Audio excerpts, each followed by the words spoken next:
this rice water, this cloves water, this that water, all kind of waters that's magically gonna grow your hair. And that is not.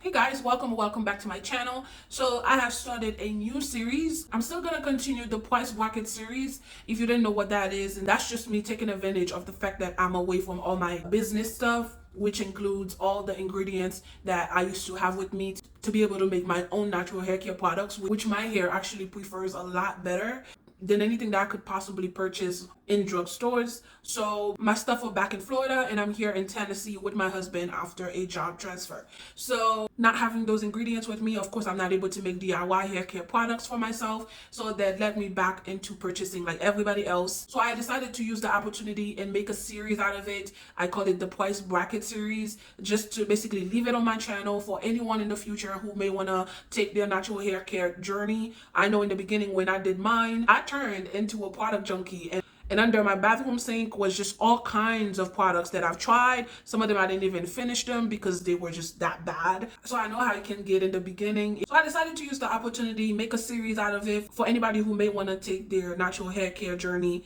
in the future and just may want to avoid the whole turn into a product junkie situation that us naturalists typically deal with. They can always refer back to these videos, see what my reviews are about some of these products, which one to skip, which one to just don't even bother with, and etc. So, but I want to get into a new series, and that is Get to Know Your Hair series.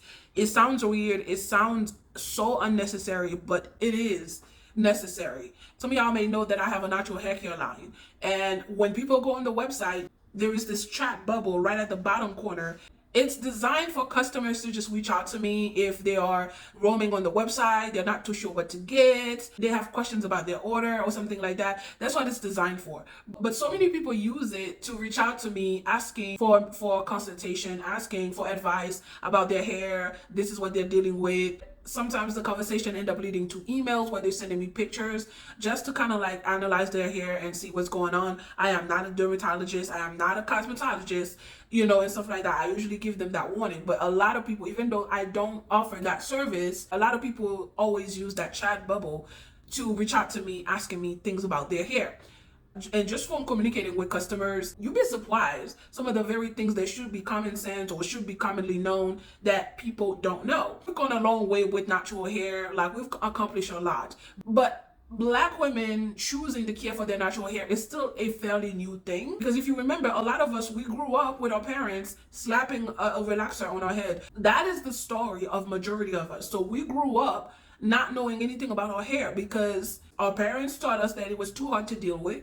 The moment that we were old enough to be able to handle a relaxer, our parents just chose that option. And then, of course, we grew up and continued the tradition. Now, are there exceptions? Are there parents who actually chose to teach their children about loving and caring for their hair? Yes, there are people like that. But the majority, a lot of us were just familiar with the relaxers. There's a lot of different things out here on YouTube, social media, teaching people how to care for their hair. I know how the natural hair community can be. Like, we done tried the whole food group on our hair as a trend at one point in time. Like, we got rice water, cloves water, just all the 9 yards when it comes to trying DIY or natural ingredients. Now, I'm all for natural ingredients. This is how my business came to be about. My natural hair care products are made mainly with natural ingredients. By the way, I'm trying to use natural daylight for lighting, so you guys may experience different lighting going on with me throughout this video. Like I said, I love DIYs. My hair responds and thrives so much better when I feed it DIY. So I'm all for the natural ingredients. I know there's a lot of things, seeds, herbs, plants, oils that have amazing benefits for the hair. So I'm all for that. But we in the natural hair community don't take some of these trends so far when it comes to the food groups, but So there's a lot of videos showing people, if you only use this, if you only use that, this rice water, this cloves water, this that water, all kind of waters, if you only use that, that's magically gonna grow your hair. Whatever the seed, herb, plant is, yeah, there may be some amazing benefits, but It's not magically gonna grow your hair. There has to be some type of consistency from your part. There has to be some type of basic education of getting to know your hair. My hair didn't start thriving until I get to know what my hair liked, what it didn't like, and what it couldn't even stand the guts of. And every head of hair is going to be different. But listen to me, your hair is always talking to you. Now, whether you listen to it or not is the whole different conversation, but your hair is always talking. It speaks if you will listen. But a lot of times it's that with us, our hair be communicating with us. It's clearly telling you it doesn't like something, and yet you continue to do it, right? So as much as I can tell you, like, recently I posted a video about flaxseed gel treatment. Yes, flaxseed is good. There's some amazing benefits in flaxseed. Through my experience with it in the past, when I started using it regularly, I could clearly see there was a difference in the health of my hair, in the strength of my hair, the shine. My hair definitely communicated with me that this thing that you're doing, I like. And it goes back to, again, listening to your hair, especially when you try something new. It's speaking to you. Now, take this with a grain of salt, because there are certain practices or new routine you may introduce to your hair. In the beginning, it may look like your hair is okay with it or what have you. It's actually not going to start showing you the damage that it's doing to your hair until maybe 1 to 2 years out into the future. Do take that with a grain of salt. You could be doing something right now and thinking that your hair is just loving the hell out of it, and whatever it is could be very damaging and destructive to your hair, and it's just gonna take a while for it to show that. I think a good example of that was the no oils and no butters trend that out of nowhere started happening, and now you're starting to have people coming out and saying this is what this trend did to their hair and the damage that it actually did to people's hair, because us black people need oil, us black people need butters. Now, are there exceptions? Yes. So for somebody like that to be using an oil, yeah, that could become an issue, because your hair is actually producing a very healthy amount, and it's actually going down the strength of your hair, coating your hair at a very good pace. There's this confusion between us and white folks with straight hair that, like, I guess we don't produce enough sebum, whatever like that. It's nothing like that. We already established that someone with straight hair, the sebum of their scalp is literally just traveling down with no issue, versus our hair that does this, the sebum has a longer way to go. And that is why we need a little bit of boost by including butters and our conditioners and our different hair products. It doesn't mean that your scalp doesn't produce sebum. It's just the curls and coils of your hair just give it a little bit of a longer route to travel to. I wanted to do this series so that if you are interested in growing long and healthy hair, it is very important and crucial that you get to know your hair. Because like I said, your hair is always talking. Are you listening? Are you taking the messages, the signals that it is sending you when it tells you, I don't like this, you do it. This thing you're doing, it's not working for me. This practice, this new routine, this new trend that you're doing, it's not working. I'm not liking this. Are you trying to adjust your routine accordingly to make sure that whatever you're doing, either put a stop to it or adjust it? So this was actually not the very first thing that I wanted to start this series with in terms of the topic, but since it's currently something that I'm going through right now, I might as well talk to you guys about it while it's fresh. And that is hair manipulation and using mini twists and mini plaits as a length retention strategy. I've been seeing a lot of videos with people using mini twists and mini plaits as a length retention strategy, which is a good strategy. And I have to say, it does work for some people. But my experience from when I use this, and please keep in mind, everything I'm about to say, please take with a grain of salt. Of course, whenever we're talking about hair care tips, whatever video you watch, whatever anyone that you're listening to giving you hair care tips, always make sure that you take it with a grain of salt, because of course every head of hair is different. One of the things that is very damaging in the natural hair community right now is when folks literally take their experience and turn it into a Bible. Like, sis, just because this thing worked for you, it doesn't mean it's gonna work for everybody else. And just because this thing did not work for you, it doesn't mean that it won't work for somebody else. Wanting to demonize practices and routines that our ancestors have used for generations, proven to work. Like oils and butters, like all the people that want to come for people who are using oils and butters, because now the no oils and no butter trend is now a thing. So let's demonize every practices by our ancestors. I'm sorry, sis, but I'm putting up pictures from history of black people having their hair dragging on the ground with the practices that they were doing, using oils and butters. But you who now went to cosmetology school, done find the holy grail, with the whole natural hair community to abandon the practice of oils and butters? No, sis. You're not gonna come and trying to flash cosmetology school degrees at people's face, telling us we need to abandon things that have proven to work for our hair. Like, I'm just not for that. And here's the thing, and believe it or not, I'm not against people trying new things. Because as we're on the topic of getting to know your hair, one of the number one ways you're gonna get to know your hair is by making mistakes. One of the number one ways I was able to learn my hair is by making mistakes. When I fed it something it really didn't like, it let me know in a loud way. When I fed it something it really liked and it responded positively, like all of those things, all of those experiences, that's how you're gonna get to know your hair. When I learned about using mini twist and mini plaits as a length retention strategy, of course I tried it. Let me just tell you right now, my hair did not respond well to that. My hair did not like that at all. My hair literally started breaking like crazy. Every time I would do it, my hair would break like crazy. Like the breakage that would happen. And please, we're gonna go, not this video, but we're gonna go into understanding breakage versus shedding. So we're gonna go into that. But, and again, since we're talking about getting to know your hair series, in order for you to understand when your hair is breaking versus when you're shedding, your hair shedding is a regular thing. It's a normal thing that needs to happen. Only when you get to know your hair will you be able to tell when your hair is actually shedding versus it's breaking. Because if you don't know what's normal, if you don't know what's normal shedding for you versus like, yeah, I don't know, something's happening. I don't usually lose this much hair. Like all of that you learn by getting to know your hair. And that is why I'm saying like this series is important. It may sound ridiculous. It may sound like it's not needed, but it is. Just a simple task as somebody identifying when their hair is shedding versus breaking will probably make or break somebody's hair growth journey. So when I tried it, every time I took my hair out, mind you, it wasn't like I was leaving it for so long. I think like usually the most I would leave it for about 3 weeks and then I take it out.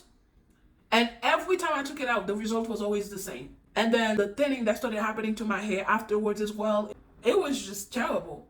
And after a few tries, I took it as, maybe mini twists and mini plaits is not for me. So I just gave it a rest and just never tried it again. It wasn't until maybe about 2 years later where I started to try something different with my hair. Working from home brought that about. I started to, since I wasn't going out in public, so I wasn't really doing much with my hair. So after my wash days, I would just split my hair into 2 equal sections, braid this one, braid this one. I would spend the entire week or 2 weeks with it. So it was either I did that or I would do 4 sections.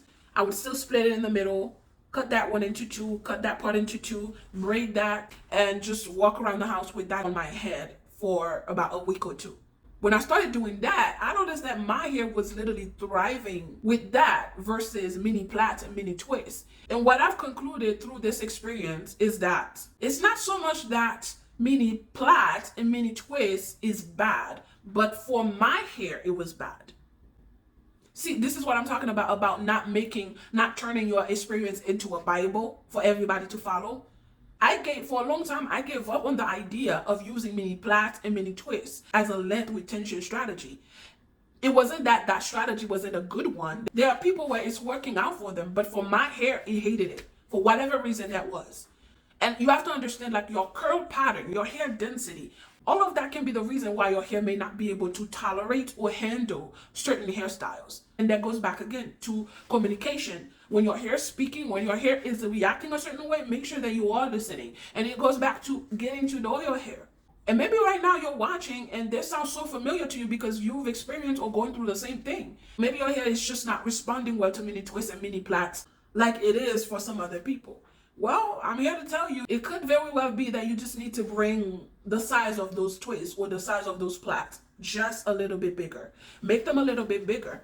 Now, me doing 2 sections, me doing 4, you may not be able to, if you're not into that, you can do smaller sections. For me, I think my hair can handle about 4 is the maximum that I typically stay at. But I believe my hair can handle maybe about 8, dare I say 10. I don't know whether my hair would be able to handle 10 braids because then that's going to go into the smaller size. because the more braids you have, of course, the smaller the size of the braid is, then that would put me back closer to what I've been telling you, my hair don't like. So I like to stay right there at 4 braids, but I think I can get away with 8. And so again, if you perhaps gave up on the whole mini plaits and mini twist situation as a hair growth retention strategy, give it a try again. But this time, try to make your braids a little bit bigger, because it just could very well be that your hair is not able to handle just so much stress being put on like such a tiny piece of hair. Because as much as, yeah, you live in it for a long time so you can keep your length, but it is still a form of hair manipulation, because you still need to braid your hair. If it takes you about an hour, if it takes you 2 hours to braid your entire head into these tiny little mini twists and plaits, that's 1 hour, 2 hours of you doing manipulation to your hair. It's still hair manipulation.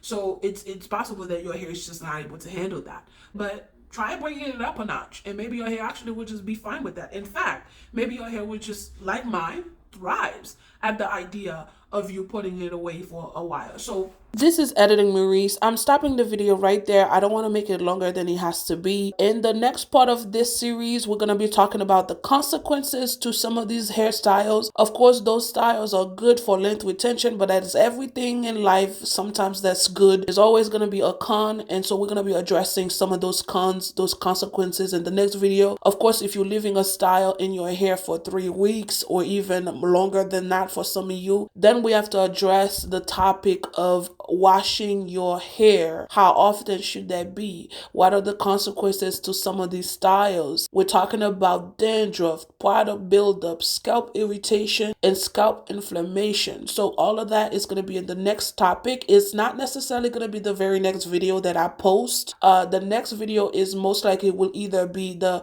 hair growth oil DIY that I promised y'all. I just received everything that I'm going to need to be able to make that video, that hair growth DIY video. That's actually the package you are seeing in the back of my head on that little table. That's most likely will be the next video on this channel. It's either that or it will probably be a video relating to the launch coming up, because y'all know that I'm launching the hair oil perfume that I've been working on for over a year. Y'all, it's finally ready. There's been so many prototypes, so many trials and errors, but I finally perfect the scent, perfect the perfume. It smells so good. Like literally, I have to put a warning on the website so that people make sure they're not adding it to their clothes. It's made for hair, not clothes, because oil stains clothes. But let me tell you, as the creator, as the person who's telling you not to do it, I myself and my husband is fighting the temptation, because he's been wearing it as well, child, and I can't keep him away from it. I'm like, this is the merchandise. I know y'all gonna love it too. It smells luxurious and just amazing. That's gonna be next week, January 10th. Come out and show your girl some support, show your girl some love. The first 3 orders is gonna be buy one get one free, but honestly, by the time that the website is open for the rest of the public, I don't know whether anybody else is gonna be able to find it, because the first hour